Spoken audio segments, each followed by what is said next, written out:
And we are live on Facebook.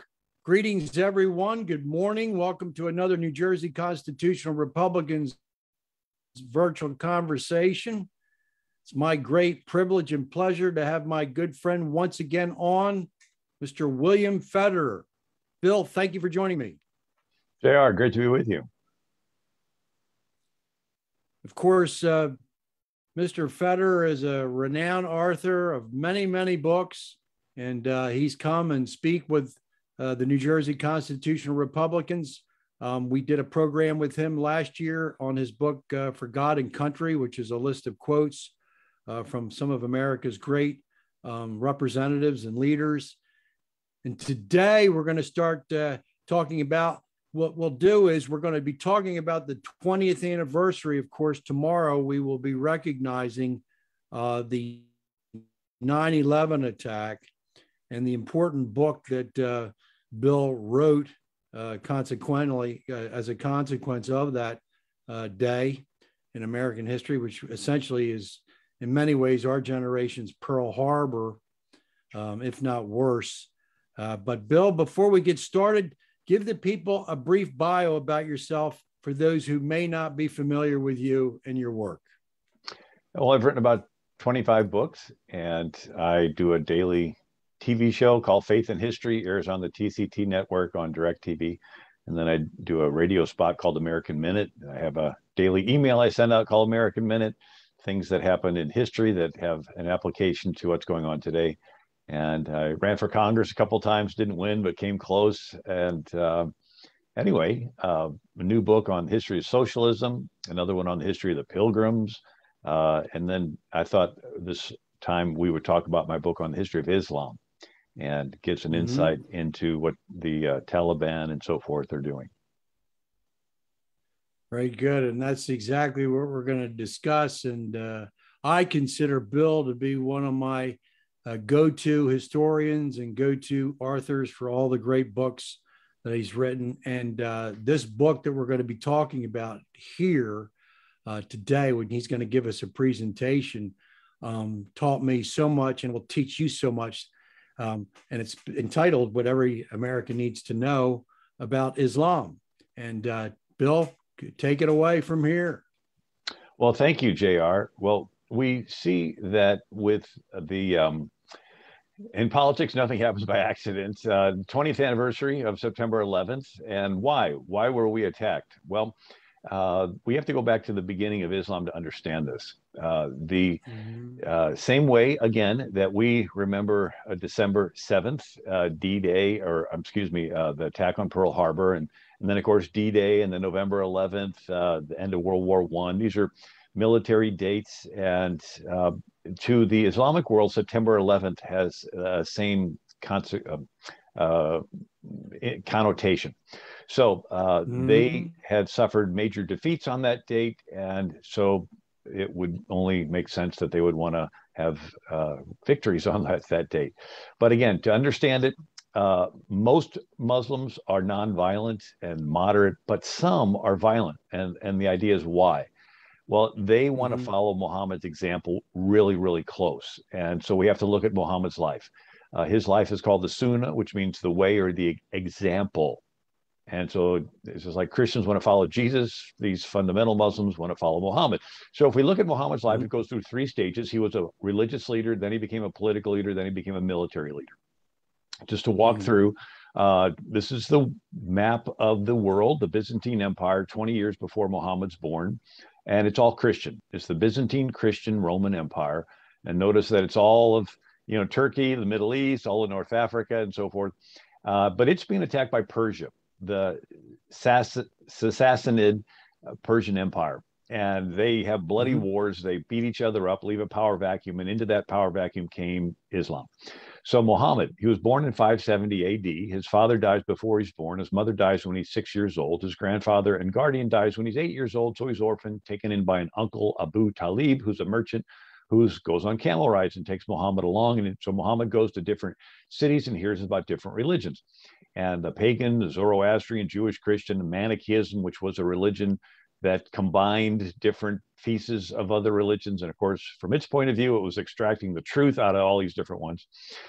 He is 25 years old. He's working for a wealthy widow named Khadija, and she decides to marry him. And so she's 40, he's 25. He doesn't have to work now. He has time on his hands. He goes to caves and prays, which is what the Christians were doing. There's a movement that swept through Christianity called pietism that said if you're really Christian, you should give away your money and live in a cave as a hermit.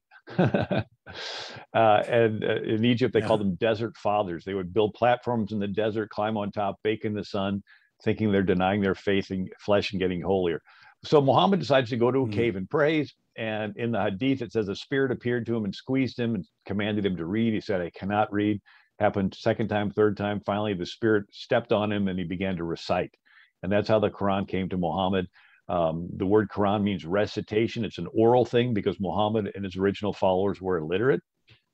And so, he has his faith. He's got different things in it. And the pagans in Arabia had worshipped the moon god.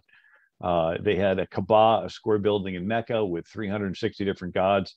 And one of the most popular ones was the moon god. It was sort of the Middle East, the Babylonians, they would have one god for the sun, one for the moon, of course, the male, female, Baal, Ashtaroth type of thing.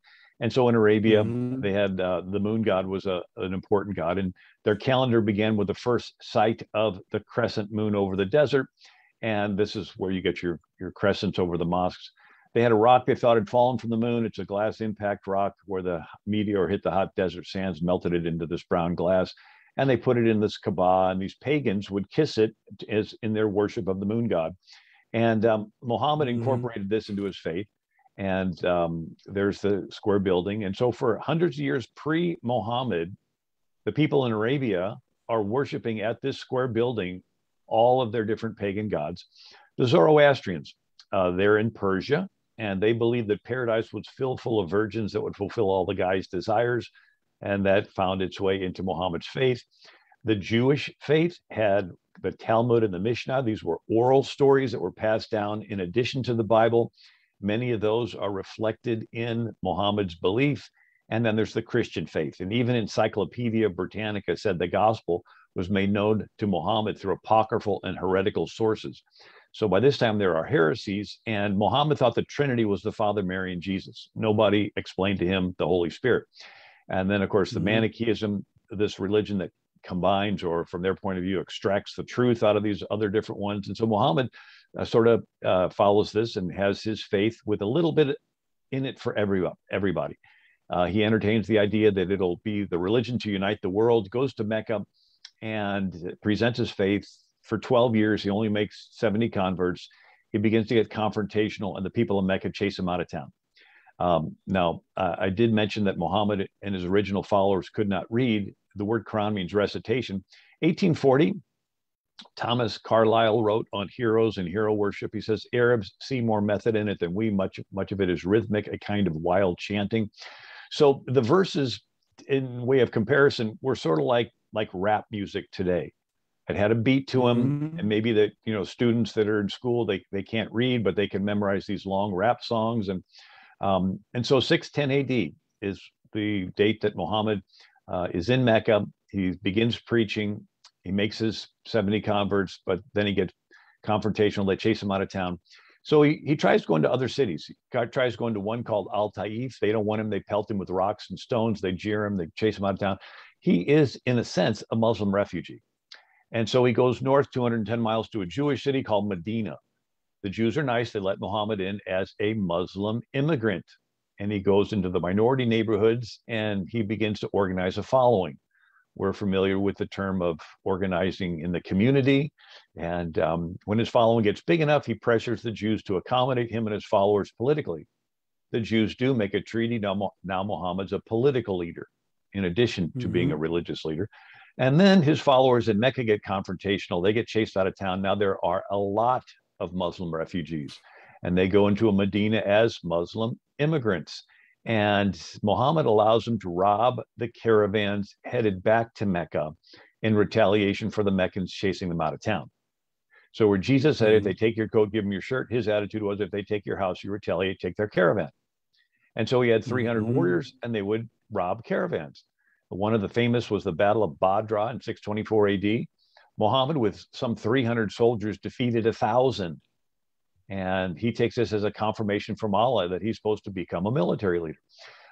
One of his conquests is the Al-Taif, and he uses a catapult in 630 AD. The catapult's hurling rocks into this city, killing innocent women and children. And they tell Muhammad, and his response was, they are among them. So they got to be killed too. Mm-hmm. So it's okay in Islam, the fundamental ones, to follow Muhammad's example and kill innocent women and children to advance Islam, because Muhammad did. And he fights in at least 66 raids, skirmishes, battles, killing an estimated 3,000 people. And so there's freedom for all religions in America. But Islam is not just a religion. It's also a political system and a military system, because Muhammad was not just a religious leader. He was a political leader and a military leader. And since his life is the perfect example, there are some that want to follow him religiously, politically, militarily. So it's easy to remember RPM, like in your car, revolutions per minute, right? But this is religious, political, military. And there's two sets of verses in the Quran. The verses given to him in Mecca, a little more peaceful, verses given to him in Medina, a little more political and militant. And the later verses supersede the earlier verses. So by way of comparison, in the Bible, we have an Old Testament with some violence, and in the New Testament, Jesus and the apostles never killed anyone. And so what do we say? The later verses are the ones we're going to try to follow. Same way in Islam, only in reverse. Their peaceful verses came first. They're called weak verses, and they're superseded by the later verses, and they're the strong verses. So yes, there are some peaceful verses in the Quran, but they consider them superseded. The same way we read stories about David wiping out cities, and we don't go out and wipe out cities, right? It wasn't, again, it's still oral. It wasn't until after Muhammad dies, there's Caliph Abu Bakr, and then there's Caliph Umar, and then there's Caliph Uthman. And Caliph Uthman is the one who compiled the Quran verses, but he did it in order of length. So the longest verses are in the front, shortest verses in the back. If we did that with the Bible, the first chapter would be Psalms 119, which is the longest chapter in the Bible. And the last would be maybe Jesus wept, right? The shortest verse there. And so one of the attitudes that Muhammad had was victimhood. So here he is in Mecca, and he is being confrontational. But when they chase him out, he views himself as the victim of their intolerance. And so he used this as a justification for attacking the caravans. And this is a departure from Jesus. Jesus says, when you have violence done against you, that you turn the other cheek, bless them that curse you, do good to them that hate you, right? And so forth. And Jesus said, you go to a town, preach the gospel. If they do not receive you, what? Shake the dust from your feet and leave. Muhammad's idea is go to a town, offer them peace, right? Offer them your message. If they do not submit, you wage war on the town. So again, there's a verse where, the Apostle John, a town didn't receive Jesus. And Apostle John says, should we call down fire from heaven and destroy this town? Jesus says, you don't know what spirit you're of, right? So the gospel is the whole thing is an appeal to a voluntary decision in the person's heart. Islam can use coercion, and Allah does not care about your feelings in your heart. Allah wants outward submission. So it's an outside-in religion versus an inside-out religion. 627 AD, there's 10,000 of Meccans. They're tired of Muhammad robbing their caravans. And so they send their army to Medina. And Muhammad, turns out, is a brilliant military leader, primarily because he's unconventional. He doesn't play by the traditional rules of air warfare. The Arabs had 1 month off a year where they agreed not to fight. It was their pilgrimage month. And so they sort of a gentleman's agreement, and they'd go to this square building in Mecca, and they'd worship their different pagan gods. Well, Muhammad gets verses from his Allah instructing him to rob the caravans during this month. And he catches them totally by surprise and carries away a lot of booty. And so when the Meccans, 10,000 of them, are going to Medina to wage war against Muhammad, Muhammad digs trenches all around the city, which renders the superior cavalry of the Meccans useless. You can't charge your horses and camels across a field full of potholes while you're being shot at from the walls. I mean, they'll break their legs. Throws off the battle strategy. Muhammad goes to some of the tribes at night and bribes them. They slip away. He goes to some of the other tribes at night, threatens them, they slip away. Then it gets freezing cold for a week. The rest of the Meccans lose heart and go home. And Muhammad considers this a victory, that his enemies retreated, and so he became emboldened. So this became a foundational concept in Islam. When your enemy is strong, you bide your time, you retreat, and you wait until your enemy gets weak, and then you attack. Very similar to the law of the jungle, right? An animal, if they're facing a stronger animal, they'll run away. But if they see a weakened or injured animal, they'll attack it. And so Muhammad goes back into the city of Medina. And remember those Jews that let him in 5 years earlier as an immigrant? Now he's strong, and he chased away the only people that could come to their rescue. And so he chases out two of the tribes. The third tribe, he brings them into the market, chops off the heads of all the men, and then sells the women and children into slavery. So within 5 years of Muhammad coming into the Jewish town of Medina, there's not a Jew left in the town of Medina. They were chased out, killed, or enslaved. And then within 5 years of Muhammad's death, every pre-existing culture in Arabia was eliminated. And so we see it's a three-step process. Like Caesar's 3 steps, Veni, Vidi, Vici, I came, I saw, I conquered. Muhammad's 3 steps was immigrate, increase, eliminate. Immigrate into a community as a religious refugee, and then increase the number of your followers and begin to get involved politically and become more demanding of concessions. But then finally you have outbreaks of random violence, and the previous inhabitants of the neighborhood feel no longer safe, and they move out, and you take over the neighborhood. And so there's a 1,400-year track record of this expansion. It can be broken into 3 groups: the Arab Persian from 622 to 1071, a Turkish from 1071 to 1923, and then the Arab Spring that began in 1928 with the Muslim Brotherhood. And the goal of fundamentalist Islam is what? Is to bring the whole world under the control of Islam. And so the word caliph means the successor to the messenger of Allah. And so the area controlled by the caliph is called the caliphate. And one of the military inventions that happened at this time was called the stirrup for riding horses. And the Romans and Greeks, they would have some of their leaders ride on a horse, but they'd sort of balance. But it was the Mongolians that would tie a rope around a horse, leave 2 loops hanging for their big toes. They would ride barefoot, help them keep balance. That made its way to China, and then it made its way across the Gobi Desert to Persia. The Persians made the stirrups out of metal with leather straps. This gave you a complete control in the saddle. And at the same time, there was Damascus steel that was invented. It was very light and flexible, as contrasted to the Europeans that had these heavy metal forged swords that took 2 hands. The scimitar sword, you could hold the reins of the horse in one hand, the scimitar sword in the other hand, and then at a full gallop, they literally could slice someone in half. And they were the fastest thing on the battlefield, like an F-16. And so with that, they conquered. Even the Supreme Court building in Washington, D.C.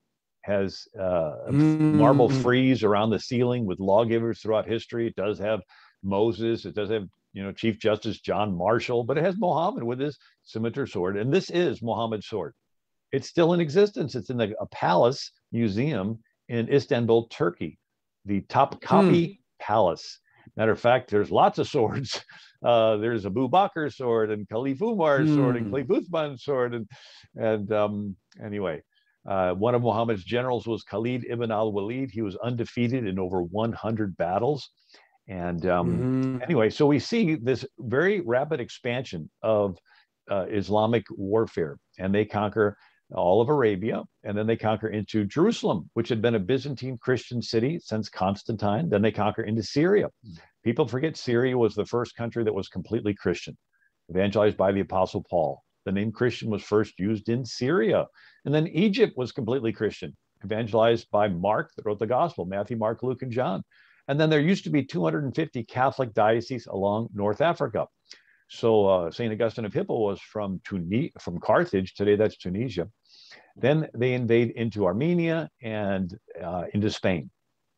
And so there were some warring Christian Visigothic kingdoms in Spain. One of them gets the bright idea to go across the strait and bring some Muslims to help their side. And the Muslim leader is Tariq. He lands with 80,000 soldiers at a mountain. And so they called it The word in Arabic for mountain is Jabal, so they called it Jabal Tariq. And it's been later pronounced Gibraltar. So the Rock of Gibraltar is really Jabal Tariq, which is the mountain of Jabal, where he landed with his 80,000 soldiers. In 10 years, he conquers all of Spain. Now, when they conquer this fast, it cuts off trade across the Mediterranean from the Middle East and North Africa over to the Roman North. And one of the items that was held back was papyrus. These were like bamboo strips laid across each other in water, and then they dried out and meshed, and it turned into papyrus. It was the source of paper for thousands of years. But when trade with Egypt was cut off, there was a paper shortage in Europe. They wrote fewer books, and this is what we call the beginning of the Dark Ages.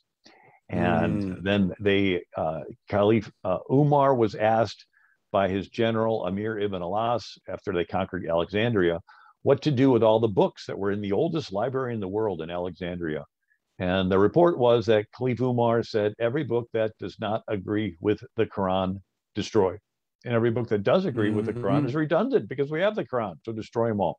And so then we see that they cross the Pyrenees, they conquer southern France, and they're finally stopped at the Battle of Tours in 732 AD, just 100 years after the death of Muhammad in 632 AD. And so they go from Arabia to Paris in a 100-year military campaign. And so whereas Christians look to the first century of Christianity as the ideal way that Christians are supposed to act, these fundamentalist Muslims, what we call Islamists, they look to the first century of Islam as the ideal way that they're supposed to act. And so the first century of Islam, Muhammad dies in 632 AD. By 732 AD, they're right outside of Paris. And now the Battle of Tours, Charles Martel didn't have horses, so all his men are on foot. And Pope Leo puts out a plea that anybody that could fight should help him. And so he goes to Tours, right, not too far from Paris, and he has his men on top of a hill, 30,000 of them, and he puts them in a square. And the Muslims' horses don't want to charge into the square. And anyway, Martel sent some people into the Muslim camp to free the booty, the captives. Muhammad said you could have 4 wives plus as many extra women as you take in battle. And so you could have some extra slave wives and concubines. And so there was more or less a lustful motivation to enter in. So if you die in battle, you get 72 women. So this is a strong motivation for men. And so during the Battle of Tours, Charles Martel has some of his men go into the camp. They free the captives and the booty, and Muslim warriors go back to reclaim their stuff. And the commander, Abdul Rahman, tries to rally them back, and he gets distracted and he gets killed. And now the Muslims can't decide who their next commander is supposed to be. They begin to bicker. They decide to pick up and go back to Spain. And so they figured they could come back anytime and finish it off.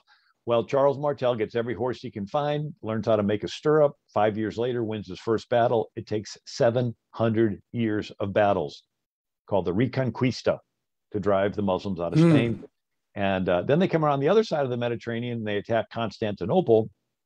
But this time, Constantinople has something called Greek fire, where it's like oil mixed with sawdust and sprayed out of a cannon with a torch in front of it. And as the oil goes past the torch, it catches on fire, sort of like napalm. And the Muslim ships would catch on fire. The men would jump overboard, but with their armor, they would sink. And so that was the first Arab Spring. And it goes on till 1071 when it's taken over by the Turks. Some definitions are important. The word Islam means submission to the will of Allah. A Muslim is one who has submitted, and Islam believes there'll be world peace when the whole world submits to the will of Allah. So yes, it is a religion of peace, but their definition of world peace is world Islam. And Lincoln gave an interesting quote, 1864, "We all declare for liberty, but in using the same word, we do not all mean the same thing." Right? North says liberty, it's freeing the slaves. South says liberty, it's kicking the federal troops out. So it's the same way with peace. We say peace, we think it's different groups getting along. They say peace, they think of world Islam. And in Islam, the world's divided in two. Excellent point. In Islam, they have the House of Islam, Dar al-Islam, which is the part of the world that's submitted. And the other part of the world is the House of War, the Dar al-Harb. It's in the process of submitting. So they see the world in two, the half that's Muslim and the half that's going to be Muslim. And moderate Muslim thinks the world's going to submit to Allah later, maybe in the distant future, maybe at the end of the world, maybe it's even figurative. And since it's so far off, they really don't think about it. They just want to live their lives and have their families. The fundamental Muslim thinks the world is supposed to submit to Allah now. And they're really excited. They want to help make it happen. And then you add to that the concept that when your enemy is strong, you retreat and bide your time, sort of go into remission. But when your enemy is weak, that's when you manifest and become violent again. So one of the signs of weakness is what? Withdrawing. So, you know, the Battle of Mecca, right? When the Battle of Medina, when the Meccan troops retreat and withdrew, Muhammad was emboldened. And so when you withdraw and pull your troops out, they take that as the ultimate sign of weakness. And that emboldens them to become more aggressive. And now, the majority of Muslims are moderate and they just want to live their lives, but there is this percentage that does have a political agenda. And one of them is Adjem Choudary. He has Islam for UK, 2009. He said, "We have had enough of democracy and man-made law. We call for a complete upheaval of the British ruling system and demand full implementation of Sharia in Britain." So where you have a whole lot of Muslims coming into Britain and they're happy to live under the British rule and enjoy all the freedoms, you have a group that literally wants to overthrow their government. And again, when you add to this, that when your enemy is weak enough, if you're a kid and you have chicken pox, or is it measles? Then you get over it, goes into remission. But then when you get older and get weakened, it manifests again as shingles. Chicken pox, yeah. Anyway, so what is Sharia? It's trying to be like Muhammad. He's the perfect Muslim. And so Christians want to be like Jesus. Muslims want to be like Muhammad. Pretty simple. There is a difference, though. Christians, as much as they want to be like Jesus, they ultimately do not believe their salvation is based on how closely they can follow Jesus' example. They believe their salvation is based on the fact that Jesus died on the cross to pay for all their sins. And because their sins are paid for and they're grateful, they want to share the love of Jesus with the rest of the world. Not so with Islam. They believe that their chances of going to heaven are directly proportional to how closely they can follow Muhammad's example. And so what Muhammad permitted is permitted. It is called halal. What Muhammad did not permit is not permitted. It is called haram. So Sharia law is a long list of permitted and not permitted. It's basically a long list of do's and don'ts. And the local imam keeps a list of do's and don'ts. And for example, Muhammad liked cats. Cats are halal. They are permitted. Muhammad did not like dogs. Dogs are haram. They are not permitted. And so the Sharia law is derived. People say, I read the Quran, I know Islam. Actually, you don't. Sharia law comes from four sources. The Quran, which has two sets of verses in it, the Meccan verses and the Medina verses, and they're not arranged topically or chronologically. They're arranged in order of length of the verse. So they're sort of mixed in together, but Islamic scholars have sorted them out, which ones were given when. Then there's the Hadith, which are 60,000 stories remembered about Muhammad from his wives and warriors. He had anywhere from 11 to 22 wives. His youngest, Aisha, was 9 years old, supposedly, when they consummated. But these different wives and warriors would remember things about Muhammad, and so they're passed down as stories. But if you read the Hadith, it's all hearsay. So so-and-so heard so-and-so say that they heard so-and-so say that they heard Muhammad say that he said this, right? It's I heard this person say that person said that person said that they heard Muhammad say this. And so some of the hadiths are liked by the Shia, some are hadiths are liked by the Sunni. You say, what's the difference? Muhammad had a daughter, Fatima. She's married to Ali, and the followers of Ali are Shiite. And so 10% of Muslims are Shiites, and they're following the blood descendants of Muhammad through Fatima and Ali. And then Muhammad had a general, Abu Bakr, the father of the Aisha, the 9-year-old that he married. And so Abu Bakr was with Muhammad in every battle. And so he said, I know the way. I was with him. I know the way. And so he's the founder of the Sunnis. And again, the word Sunni comes from the word the way. And then there's the Sirat, the biography of Muhammad, written about 100 years after his death, puts his life in chronological order, because the Quran and the Hadith, those again are not sorted out chronologically. Our Western mind likes the big picture, and then you zoom in and zoom out, on the timeline. So I would recommend reading the Sirat first. But if you're going to read anything, I'd recommend you read my book first, which is what every American needs to know about the Quran. And then there's 1,600 years of rulings of Muslim scholars interpreting the Quran, the Hadith, and the Sirat. And it's very complicated. And just some other thoughts. In 846 AD, Muslim terrorists invaded Rome, Italy, and they destroyed the Basilica of St. Peter's, and they destroyed the grave of St. Peter. And so it was after that Pope Leo decided to build a 39-foot wall around the Vatican. And so you have a Pope building a wall to keep the Muslim warriors out.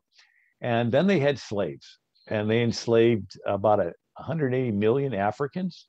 There's one word in Arabic for African and slave, it's abid. And then they enslaved several million Europeans. So there were whole Catholic orders during the Middle Ages called Trinitarians, who would ransom back the European slaves. And anyway, well, I've talked for a while here. I don't know if you want me to continue. Bill, Bill, let me interject a couple of things. Number one is that the people need to understand that there's been a civil war within Islam that's been fought by the Shia and the Sunni. And this is something that has continued to go on and on. Most of the Iranians are the Shiites. A lot of the Iraqis are the Sunnis. We see the same thing in Afghanistan. There's already a war between the Sunnis fighting against the Shia, who are supported by Iran and Afghanistan. The Taliban, I believe, is made up mostly of the Sunni. The Shia is being supported by Iran. So this is a continual fight that has continued on since the beginning with these two different sects warring against each other. And then the other thing I think it's important for the people to understand is that when we go into nations like Iraq or Afghanistan, what has not been considered by our representatives, by our presidents, by our intelligence, is the fact that these Muslims believe in the, as you say, in the three aspects of Islam, which has a religious component, it has a military component, and it has a political component. And to think that we could go into Afghanistan or to Iraq or to Syria, any of these Muslim-dominated nations, and think that we're going to change that mindset and that they're all of a sudden going to be Democrat and think or believe in democracy and think like Washington and Madison is an absolute farce. It's absolutely impossible to try to change the mindset of these people. And when we go into nation building, we never went into these areas thinking how impossible it would be to try to create a democracy out of a belief system that cannot be democratized. And we've had to learn that the hard way.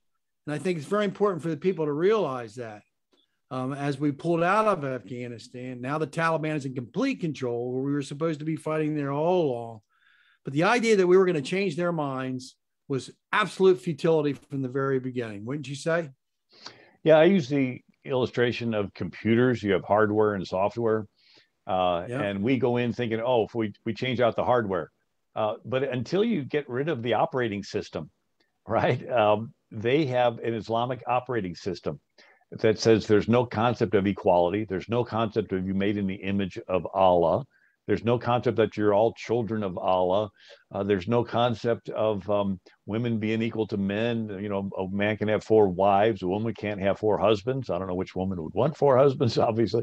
A man can divorce his wife by simply saying, I divorce you 3 times. She's out the door. She can't even go back in and get her clothes. I mean, so what we come in and we think, oh, let's give them another hardware. But unless you change the operating system, and you come to a Judeo-Christian concept where everybody is made in the image of God, male and female, no matter what color their skin. And this God is not a respecter of persons. Everyone's treated the same, rich or poor. These are foundational concepts that our form of government is based on. And so, but it is interesting. You know, I go through in my presentation, and I don't know how much time we have, but there's a war with France, where France actually sides with the Ottoman Turks against Spain, and then it's Francis the First. Let me see if I can find this. I have a whole presentation that I'll give. I go through the Crusades. They conquered Constantinople, and that's why Columbus set sail to find another route to Europe. Well, yeah, there's a tremendous amount of information here, Bill. And yeah, go ahead. I just wanted to say that it's important, as you said from the very beginning, so that the audience is very clear in what we're doing here. You know, Bill has done a tremendous amount of research on the history of Muhammad and Islam, and all of this is history. It's indisputable. And there is the element within Islam. There are peaceful. Not everyone thinks, as you said, that they take the militant aspects of Islam. That is one group. The house of war, as you talk about, they believe that we're in the house of war. We've heard from many Muslims who talk about the fact that they take what were considered the peaceful verses that he wrote in Mecca, as you talked about. They take them more serious, and they don't think so much about the Medina verses, which is what the Taliban and Al Qaeda and all of the other militants have taken very seriously. So this is a conflict that's existed within Islam from the very beginning, and it's very similar to, and it's played out with the confrontation between the Shiite and the Sunni aspects of Islam. But it's important to we know that there are Islamists who don't agree with what Osama bin Laden's goals were, or maybe not what the Taliban's goals were. So we have to be very careful that, you know, there's a lot of convolution within the whole idea of Islam. Yeah, well, the fundamental Muslims have recently been given the term Islamist. So the term Islamist means a fundamental, violent follower of Muhammad. And then the others have other descriptive terms, but the word Islamist is now understood to be the fundamental violent one. September 11th, 1565, and you have the little island of Malta, and it's the last defense against Sicily and the toe of Italy and then Europe. And so 40,000 Muslims surround the island of Malta, and they're laying siege to it. The Don John of Austria is Jean La Valette is the defender. Long story short, they win and drive away the Muslim navy on September 11th, 1565. Another is the Battle of Lepanto. Don't have time to get into that. But September 11th, 1683. So 200,000 Muslims surround Vienna. And the Polish king Jan Sobieski comes to Vienna's rescue on September 11th, 1683. Same year, the same time William Penn's founding Pennsylvania. Sobieski is considered the savior of Western civilization. He had the largest cavalry charge in history up to this point. 40,000 Polish on the horses, like these Clydesdales. I mean, these enormous horses. The soldiers who made wings for their back made a whistling noise like an airplane taking off when they charged. And the Muslims left their tents. Teddy Roosevelt said, from the hammer of Charles Martel to the sword of Jan Sobieski, Christianity owed its safety in Europe to the fact that it could and would fight as well as the Mohammedan aggressor. And anyway, and then and 1697. Just let me interject very quickly, Bill. See, now we see two defeats that were handed, historical defeats that were handed Islam. And this is why they deliberately picked September 11th, 2001 to make the attack on America, because of these defeats. And here's another one. Third right. one. So 1697, there's about 100,000 Muslims, and Eugene of Savoy, he was like the Napoleon for the generation prior to Napoleon, right? A century before Napoleon. Eugene of Savoy defeats on September 11th, the Battle of Zenta. He kills about 30,000 of these Ottoman Turkish troops and frees Belgrade from their control. And so 3 times, this is the beginning of the end of the Ottoman Empire. So from this point on, it's no longer expanding, it's maintaining, and then it begins to weaken. And Napoleon invades Egypt, and then there's the Barbary Pirate War. But then we see as the Ottoman Empire declines, the Europeans begin to encroach onto its territory. It's called the sick man of Europe. And then as groups are breaking away, the Sultan Abdul Hamid, sees Greece break away from the Ottoman Empire. And, Wallachia, Romania, Poland, Lithuania, all these countries are breaking away, and it's like enough. And so these Armenians want to break away. He decides to kill them. And he kills like 100,000 of them in the 1890s. And then if it would have been left alone, the Ottoman Empire would have dissolved, except oil was discovered. And Winston Churchill changes the British Navy from coal to oil. And there's no oil fields in Britain. So in 1908, they formed the Anglo-Iranian Oil Company. You know it better as BP. But then Kaiser Wilhelm in Germany is industrializing. He's got German rifles and German cannons, but he doesn't have oil. So he makes a deal with the Turks. And he has the Berlin-Baghdad Railroad. And so we have Germany siding with the Ottoman Turks and Britain siding with the Persians or Iranians. And matter of fact, Christian Bale did a very good movie called The Promise in 2016, and it documents these Kaiser Wilhelm going to the Ottoman Empire and whipping them back into a jihad mode. And so half of World War I was fought in the Middle East. And,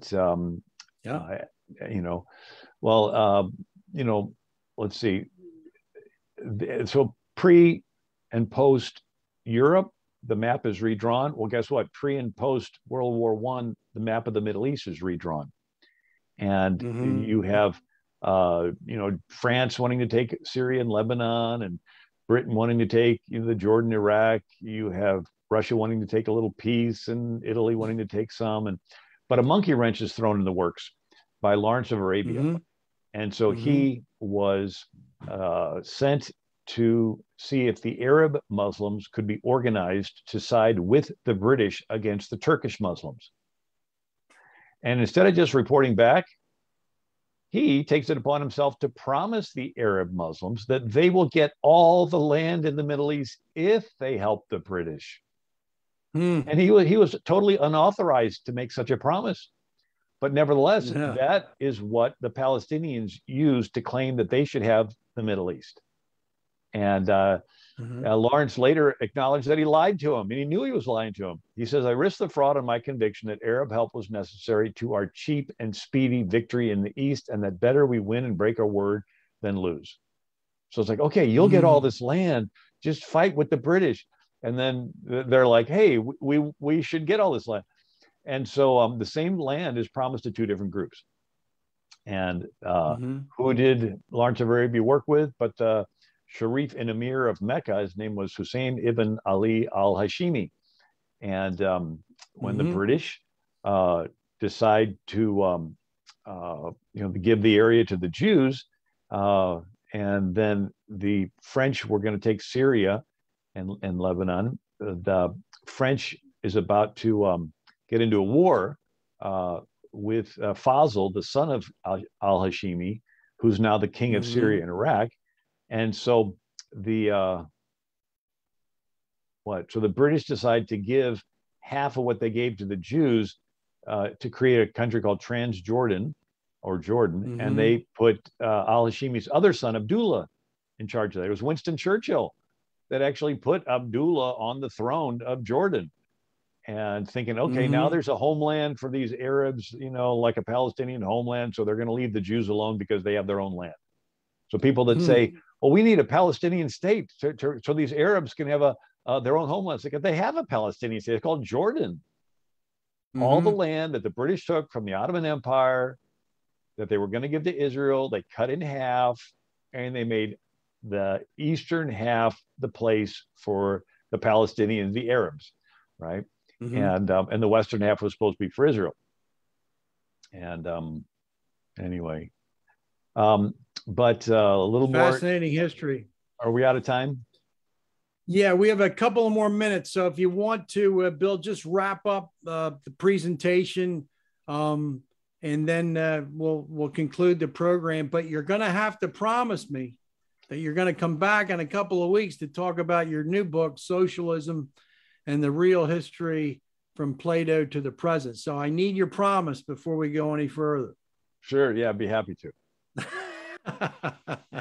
Yeah, just look, we'll wrap up the presentation. There's a tremendous amount of, now, is it possible, or is there another recorded program that shows this slide presentation?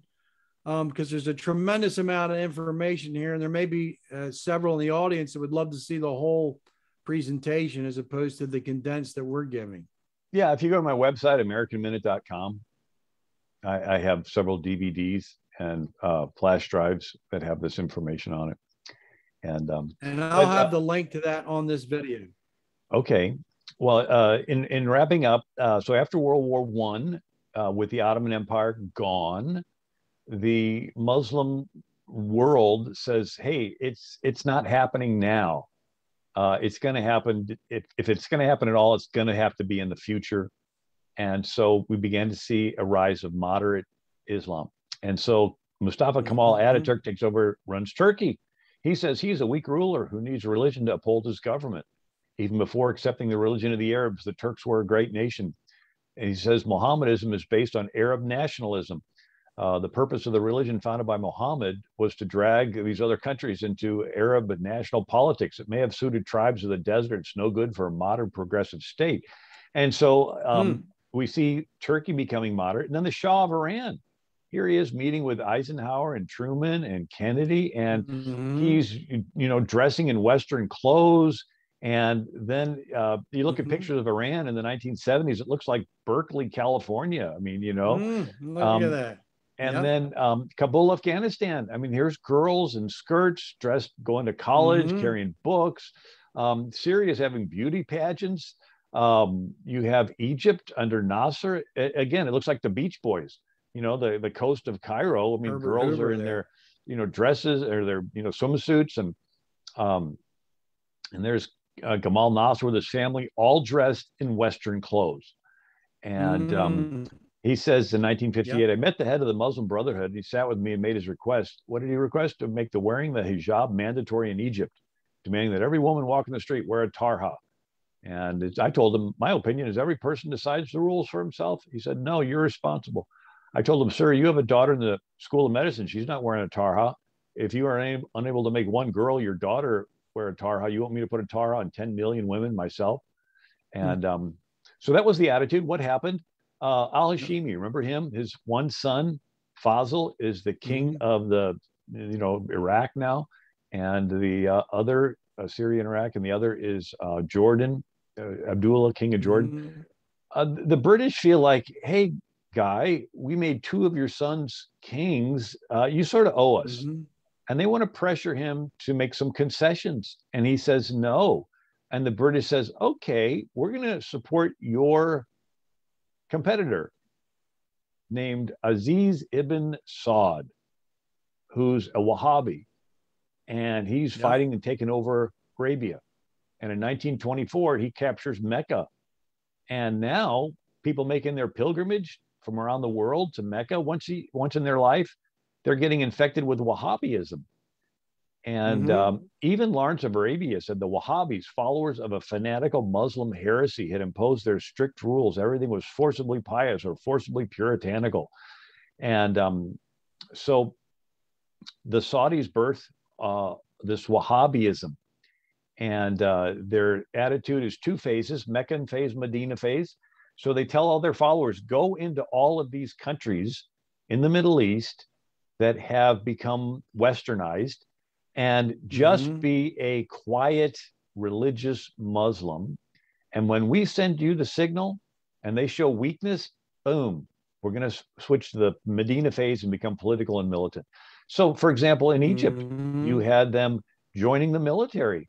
And there is Sadat, and there's a military parade, and he's standing there, and all of a sudden the troops stop in front of the bandstand, point their weapons, and shoot him and kill him.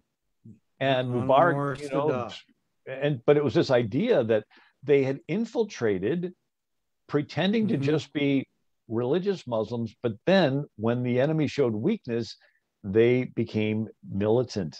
And that's the concern of bringing all these Afghan refugees and these Syrian refugees and all these refugees from these Muslim countries that, well, when we're, you know, showing strength, they'll be there more moderate. But when we show weakness, maybe they'll be tempted to join Antifa, and they'll be part of those people on the streets doing the violence. And so the Wahhabis branched off all these groups called ISIS, Salafi, Taliban, Hamas, Al-Qaeda, Boko Haram, Hezbollah, Al-Shabaab, Muslim Brotherhood. Some are Sunni, some are Shia, but they're all fundamentalists, and they want it all to happen now versus later. And they want to force it. And then the big deal was Standard Oil Company discovered oil in Saudi Arabia in 1938. And so now the most fundamentalist Wahhabi country becomes the richest country. And they now are not just having the Wahhabi ideology, they have the money to spread it. And and so this Hitler, by the way, made a treaty with the Mufti of Jerusalem and raised an Arab Legion, and then what you have Truman recognizing, you know, the Israel being a nation. But then September 11th, we have 2001 Pentagon Trade Center attack, September 11th, 2012, Benghazi attack. And anyway. And that's why, Bill, tomorrow we need to be vigilant. The Western world needs to be vigilant again tomorrow for a possible attack against the West or against the United States. And one of the things precedent has been set, and they follow that precedent. You know, Afghan-Soviet War, 1979 to 89. The United States, Operation Cyclone, the CIA did the largest covert operation of arming and training Taliban terrorists to attack Russia. And it was such a big deal that Tom Hanks and Julia Roberts did a movie called Charlie Wilson's War. And it was such a big deal that Sylvester Stallone did Rambo 3, the most expensive movie made to that date in 1988. And he said it was dedicated to the gallant people of Afghanistan. So here we had the CIA arming the Taliban terrorists. And then we have Bill Clinton. So then we have the Iran. Jimmy Carter abandons the Shah. Iran falls to the Ayatollah. And then there's the Iran-Iraq war, Shia-Sunni. And Reagan is president. And he certainly doesn't want Iran to win. So the U.S. government assists Saddam Hussein. And for 10 years, we're arming and training Saddam Hussein and his men. There's even pictures of Rumsfeld shaking hands with Saddam Hussein, you know. And then during the Bosnian War, Bill Clinton, Operation Deliberate Force, 1995, funnels arms through Iran and Islamic terrorist groups to the Bosnian Muslim army to fight the Serbian Christians. And sort of like, you know, Eric Holder, Department of Justice, funneling money to terrorist drug gangs, Operation Fast and Furious. And so during Obama, we were arming There's a Los Angeles Times article. It says, in Syria, militia armed by the Pentagon fight those armed by the CIA. And then Trump gets in, and Time magazine says Trump ends covert plan to arm Syrian rebels. And so here we were in Benghazi. Turns out it was a gun running. Some of the missiles that Hillary was given to those terrorist groups finds their way to Afghanistan. Some were Stinger missiles, and they shoot down an American plane with it. But one of the Stinger missiles didn't explode. They had the ID number on it, and it goes to the inventory that Hillary was in charge of. And so Tulsi Gabbard, 2016, introduces a bill in Congress, Stop Arming Terrorists Act. It's like, hello. And then we have Biden withdrawing from Afghanistan. And he just happens to leave behind, by the way, the person leading the Taliban was somebody that Obama let out at Guantanamo Bay. And so we leave them Black Hawk helicopters, $85 billion worth of weapons, 600,000 vehicles, armored tanks, and so forth. This does not happen by accident. At the very least, you blow up the weapons. At the very least, you blow up the weapons before you let them fall into the enemy hands. What it appears is that during the Obama administration, the United States government was arming Islamists.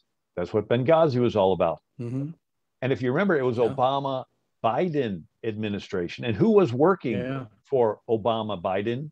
Well, you got names like Valerie Jarrett, Susan Rice, Anita Dunn. And so Obama sets up shop in Washington, D.C. after he's out of office with some of these same people. And then when Biden gets in, some of those same people are now back in the administration.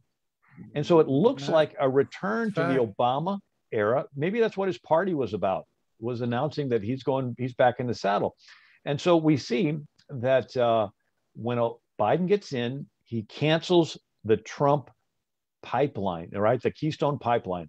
And we're back to foreign oil dependency under Obama. Biden cancels the wall built along the southern border, and we're back to the Obama era of letting all these illegal immigrants come in because they're potential Democrat voters, right?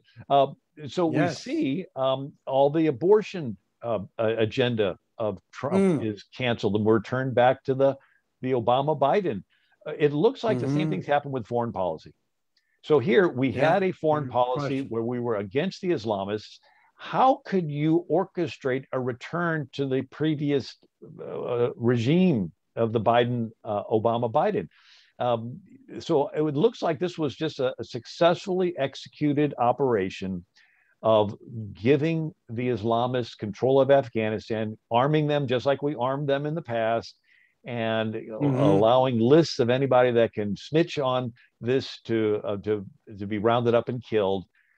Just like when China came into Hong Kong, they had a list of all the people that they rounded up and they're taken away to mainland China, and you never will hear from them again.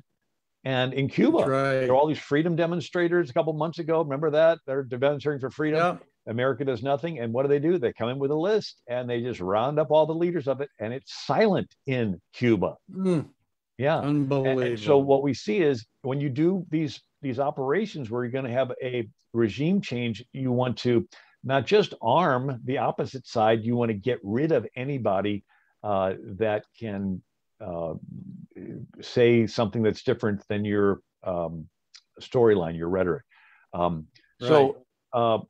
Anyway, in politics, nothing happens by accident. That's right. So I guess I'll end with that. But my website's AmericanMinute.com, and I have a book. It's called What Every American Needs to Know About the Quran.